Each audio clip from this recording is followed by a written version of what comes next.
रिश्ते के उलझन में उलझी हुई एक लड़की और काम वासना से परेशान एक लड़के की एक ऐसी कहानी जो आपके जीवन में पूरी तरह झकझोर कर रख देगी। ये कहानी है महाराष्ट्र के एक छोटे से गांव पर, जहां पर एक परिवार बहुत खुशी खुशी रहता था।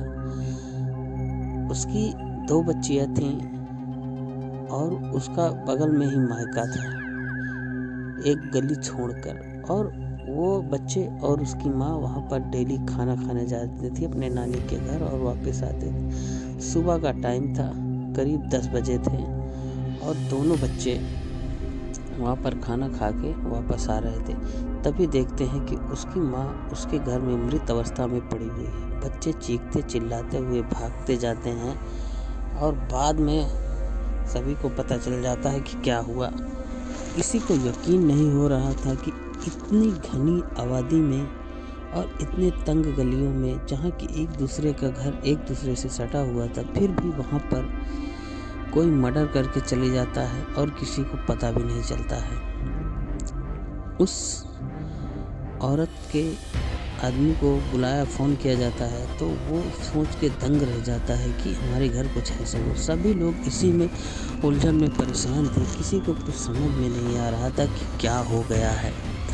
फिर पुलिस तहकीकात करती है, धीरे धीरे तहकीकात आगे बढ़ती है तो वहाँ पर फॉरेंसिक को भी बुलाया जाता है। फॉरेंसिक वहाँ पर उस लाश के बगल में कुछ सफ़ेद बाल पाती है और उस सफ़ेद बाल को एग्जाम करने के बाद पता चलता है कि ये बाल तो बगल वाले तो चाचा जी के हैं, जो उसके घर अक्सर आया जाया करते थे। पुलिस उसको रिमांड पर लेती है, उससे पूछताछ करती है तो चाचा जी बताते हैं कि मैं उसके बच्चों को डेली लाता था और छोड़ने भी स्कूल जाता था मैं, और खाली टाइम पर मैं वहाँ उसके घर टीवी भी देखने जाता था क्योंकि मेरे पास टीवी नहीं थी।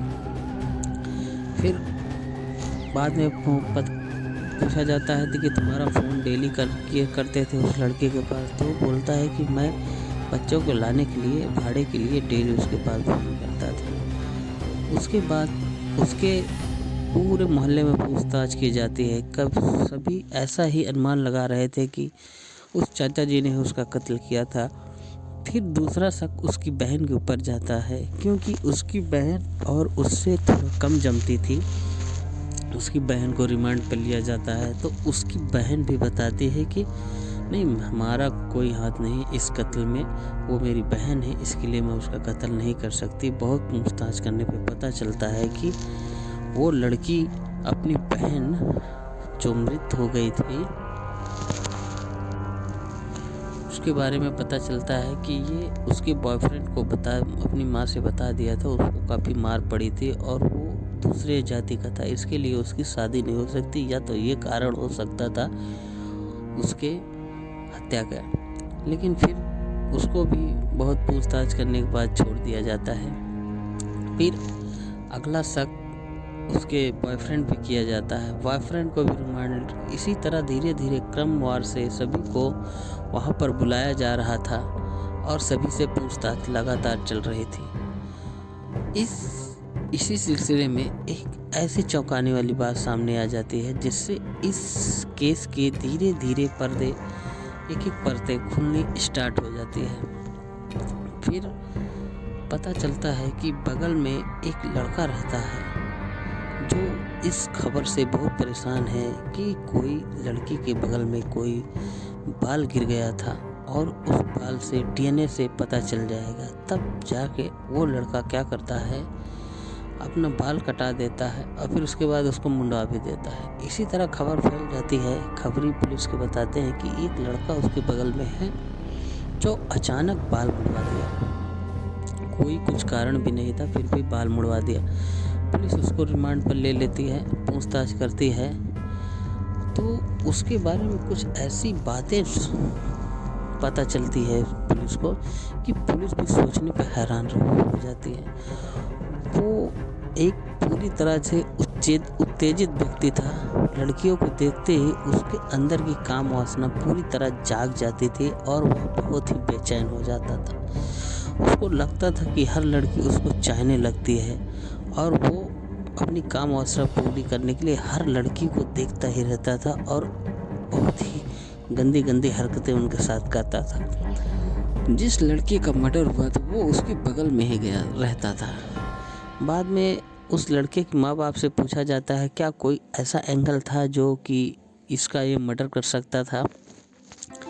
उसकी माँ ने बताया कि हाँ, मेरा बेटा कई बार लड़कियों से छेड़छाड़ी के आरोप में पकड़ा गया है और इसके लिए हमें उसे दूसरे शहर शिफ्ट करना पड़ा कि वहाँ पे उसकी आदतें सुधर जाए, लेकिन फिर भी वहाँ पे उसकी आदतें सुधरने का नाम नहीं ले रही थी। और जिस लड़की का मर्डर हुआ था वो लड़की भी उसकी लड़के के माँ बाप के पास एक बार शिकायत कर चुकी थी, फिर भी वो नहीं मानता था। एक दिन ऐसे ही उस लड़के ने बताया कि मेरा दिल नहीं मान रहा था कि जिस लड़के का मर्डर हुआ था वो मुझसे प्यार करती है। इसी तरह घूमते हुए वो आ जाता है फिर यहाँ पर वापस और दरवाज़ा खुला हुआ पाता है। जाके उस लड़की को बहुत परेशान करने लगता है कि तुम मुझसे प्यार कर से ज़बरदस्ती करने लगता है। वो लड़की बोलती है मैं पुलिस को फ़ोन लगाने जा रही हूँ। इसी वक्त वो लड़का चाकू उठा के उस लड़की को गर्दन पे मार देता है, जहाँ पर उसकी गर्दन के आगे का हिस्सा कट जाता है और बहुत ज़्यादा खून बहने की वजह से उस लड़की की मृत्यु हो जाती है। सभी लोग जब इस बात को सुनते हैं कि उसके बगल में रहने वाला लड़का ही उस लड़की का कातिल है, तो सभी लोग अचंभा में पड़ जाते हैं कि एक लड़के ने ऐसी कुछ हरकत की हमारे बगल भी पड़ोस में रहने वाले कि किसी को कानों कान खबर भी नहीं हुई कि ऐसा इसने कर दिया है। फिर भी उस लड़के से पुलिस पूछ रही थी तो वो पूरी तरह मानसिक बीमारी से ग्रसित हो चुका था, ये सोच कर कि हर लड़की उससे प्यार करती है। पुलिस उसको बहुत पकड़ने के बाद भी बहुत समझाती है कि तुम एक ऐसी दुनिया में जी रहे हो जिसका कोई अस्तित्व ही नहीं है, तुम पूरी तरह से मेंटल हॉस्पिटल में जाने लायक हो और तुम्हारी मेंटल हालत ठीक नहीं है। फिर भी वो लड़की को इस बात का जरा भी दुख नहीं था कि उसने उसका मर्डर किया है या तो उसकी हत्या की है। फिर भी वो अभी भी महसूस कर रहा था कि हर लड़की उससे बहुत प्यार करती है।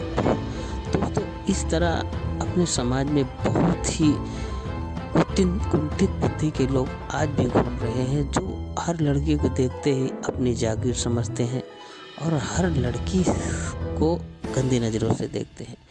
दोस्तों, इस तरह लोगों पर आपकी क्या राय है, आप हमें